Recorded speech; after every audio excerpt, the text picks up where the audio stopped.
করা বাংলা চলচ্চিত্র ইন্ডাস্ট্রি, বাংলা চলচ্চিত্রের যারা অভিনয় শিল্পীরা রয়েছেন উনি, এবং আমাদের কাসিম ভাই সামনে বসে আছে আমাদের ডিওপি এবং পুরো কলাকুশলী, মানে আপনার অভিজ্ঞতা আসলে কেমন আমাদের সাথে কাজ করবে?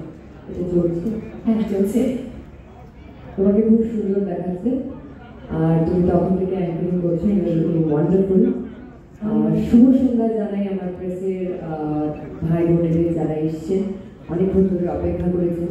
আমি কৃতজ্ঞ আপনারা আজকে এখানে এসছেন এবং আমাদের পুরো ইভেন্টটা কভার করছেন, কারণ এটা আমার বিশ্বাস, দৃঢ় বিশ্বাস যে আমরা আজকে যদি বন্দ্যোপাধ্যায়ের মধ্যে একা কথা বলতাম আমাদের কথাটা পৌঁছে যেত। আপনারা আছেন বলেই আপনাদের মাধ্যমে লক্ষ লক্ষ কোটি কোটি মানুষের কাছে আমাদের বার্তা পৌঁছে যাচ্ছে। থ্যাংক ইউ সবসময় পাশে থাকার জন্য।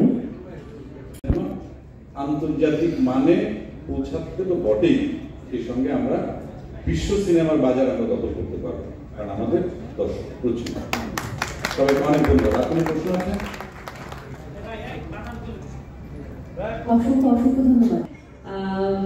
আর মৌয়ের যে প্রশ্নটা ছিল, আমার আসলে সেই প্রশ্নের উত্তরে আমাদের ডিরেক্টর রাফি অনেকখানি উত্তরটা দিয়ে দিয়েছিল। এই আয়নাবাজির পর থেকে আসলে সবাই আমাকে একটা প্রশ্ন করতো কবে একটা সিনেমা করবো, এবং আমি বরাবরই বলে আসছিলাম যে আমি আসলে খুব সিনেমা করতে চাই। এমনটা নয় যে আমি সিনেমা করতে চাইনি।